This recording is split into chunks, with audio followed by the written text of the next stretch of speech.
Okay, right now just try to use another one. It's called the sand disc. It looks like that he said it works better, smoother.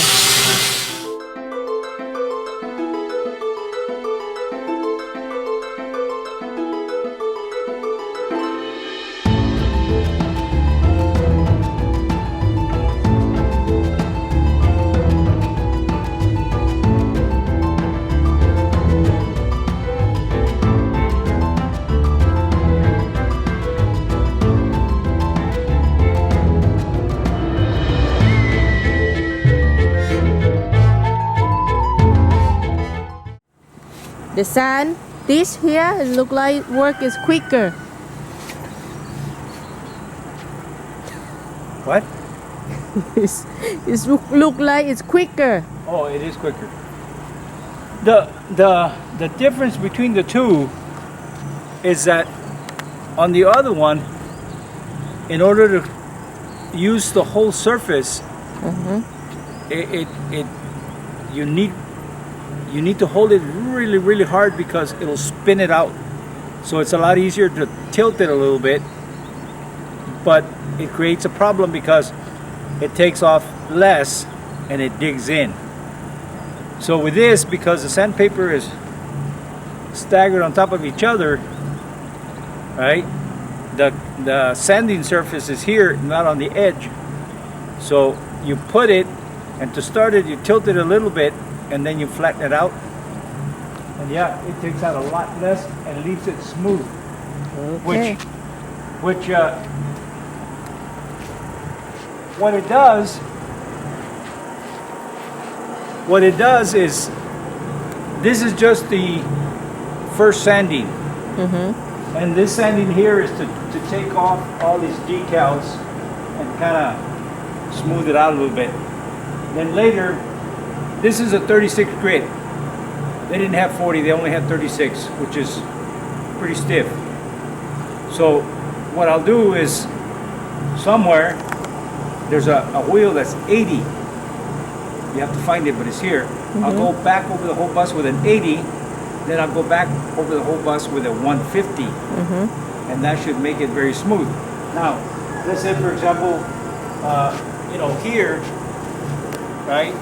If there's any pitting and stuff, then what I can do is I can put a little bit of filler, and then sand it, and it'll be smooth.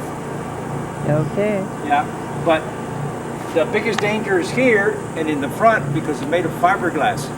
Any little mistake and boom, it digs right in and puts a cut, gouges it, and then you have a lot of filling to do.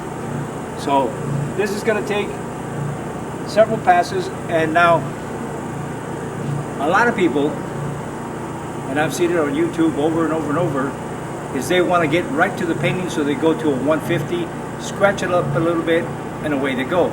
Will that work? Oh yeah, it'll work. But realistically, you're applying new paint over paint and primer that's been there 20 some years. So you want to make sure that you don't skimp on the labor and do a bad job at sanding, because what happens is you can have a multi-million-dollar house on toothpicks and it's going to collapse. I don't care how much you spend on the top. The bottom is not going to hold it, so that foundation is very weak. This is the same thing. You've got to put in the time on the foundation. You've got to do the sanding, you've got to do the filling, you've got to do the prep. If you don't, down the line your paint can crack, peel, fade, who knows, But you're trying to build a $1 million home on a $2 foundation. It doesn't work. Okay. So I know everybody wants to get done and go out there and they want to do all this, which brings me to another thing. Is it okay to use exterior house paint to paint? Well, yeah, you can do it. You can paint with anything. You can paint with watercolors if you want. But you're going to get the result of what you put on it, And the thing is the chemistry of house paint is different than it is on automotive metal and fiberglass paint. So here you actually put thinners to get it to the right viscosity. You put hardeners so that hardener, what it'll do is it'll take, and from the inside out, it'll take and expel all the moisture and all that, and have a chemical reaction where it turns part of that metal. It is hard, you know. And of course, by doing that, it'll last a lot longer than something that you roll on, because that paint is a little different. It's softer. You don't get the hardness, even though it looks like it's hard. It's not. So is it cheaper?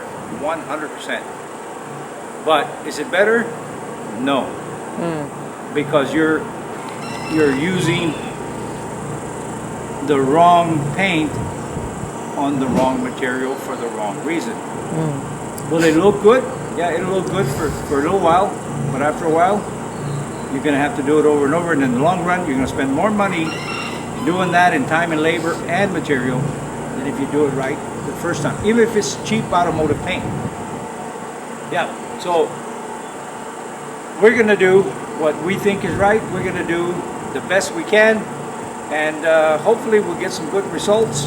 You know, the downfall that we have is we don't have a paint booth where it's dust proof and all that stuff, so you know, we're going to have to do the best we can.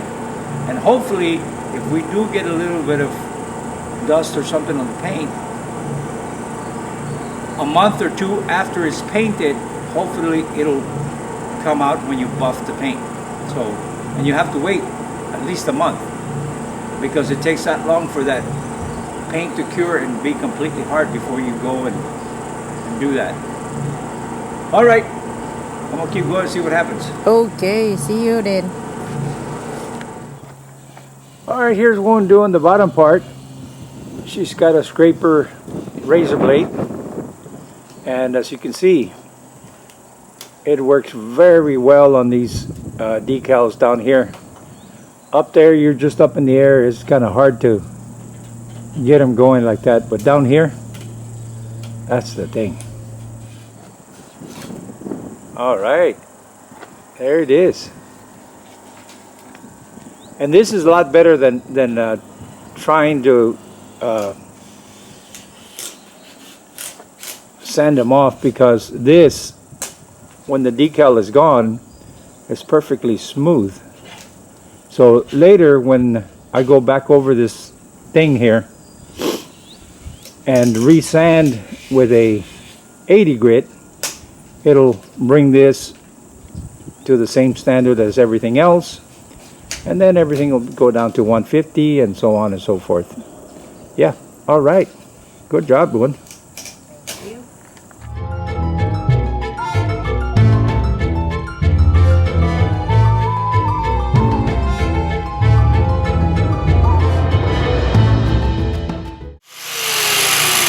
I'm going to start cutting this things here so they prep them. Okay.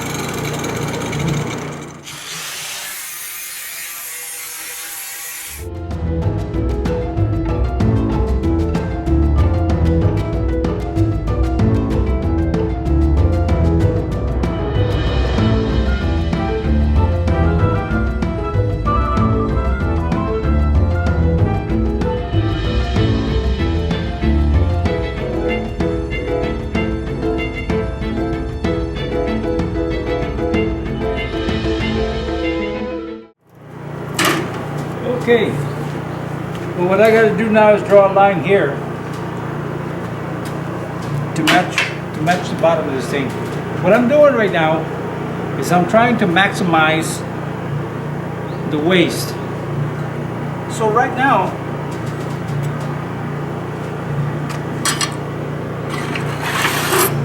this is all I've wasted out of this thing here.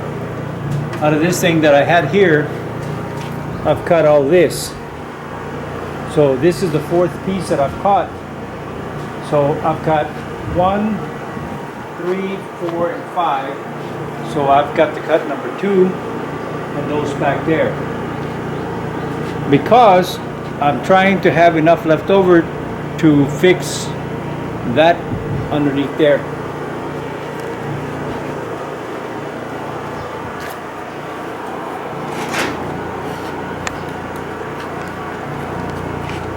If you look, you've got this here. So I was going to weld it in, but what I'm going to do is I'm going to get some little sheet metal screws, like for the roof here, like for this. And what I'll do is I'll put some adhesive in the back of the panel, you know, pre-drill the holes, and then take some of those sheet metal screws and put that on there, and it'll seal it all up. Yeah, but right now I'm cutting all this because if I fit weld, it'll take me days. So it's a lot easier if I number the holes, fit them, work them out, and all I've got to do is come back and weld this one, and then weld that one, and then weld this one, and then weld that one, weld this one, weld that one, and so on and so forth. And the reason for that is if you put too much heat on it, you'll warp this thing.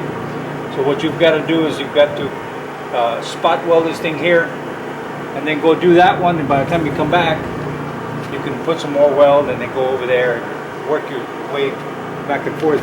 Now you can weld it a little bit and then cool it off with a wet rag, and all. It's easier if you just put some welds in here, you know, skip spaces, and then go do that one. By the time you come back, it'll be cool. And then you go over there and back and forth, and yeah. The idea is not to weld too fast, because it'll warp this whole panel. Then you have a hell of a time trying to get this thing back in there. Now, part of the thing that a lot of people do and don't want to do this is because it takes time. You know, they want to go, and they've got 1,000 degrees in there, and it's all warped, and they have problems, they get frustrated. You've got to take your time. So if you want to do this, take your time. And if you don't want to take your time, then pay somebody, because they know how much heat to put on there, providing they're a welder. Get them to do it, and if they warp it, it's their problem. They need to fix it, you know. All right, let me keep going with this thing here. Let me mark it, and we'll go from there. Okay, so there it is. 9 pieces cut out. This was left over there, and that piece there was left over from the other one. That big one there, I'm going to use for repairing that on both sides. So anyway, there's 9 holes here. There's 9 pieces. So there it is. Now let me show you something that's a little interesting to me. As you can see, this is all primer, and this is all primer.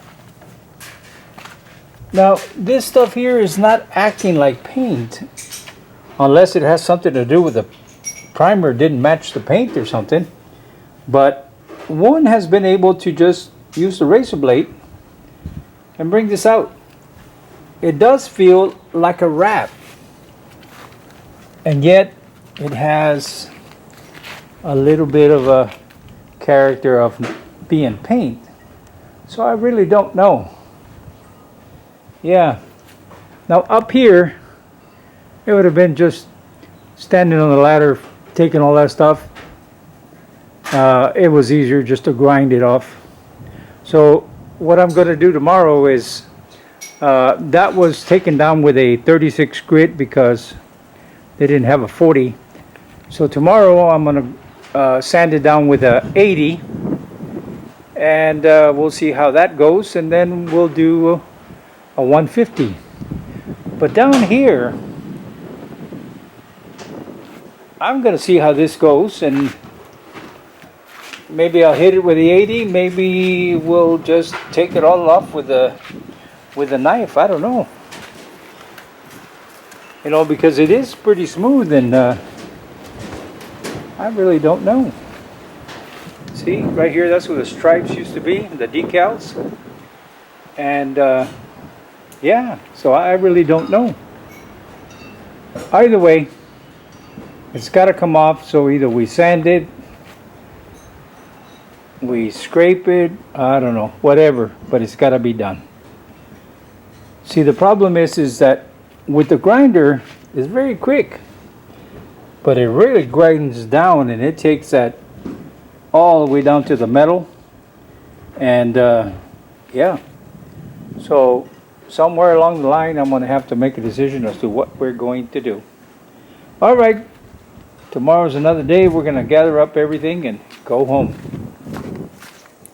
Yeah comment Thanks for watching. ขอบคุณเจ้า See you next time. แล้วปะกันแฮมไมนะเจ้า See you.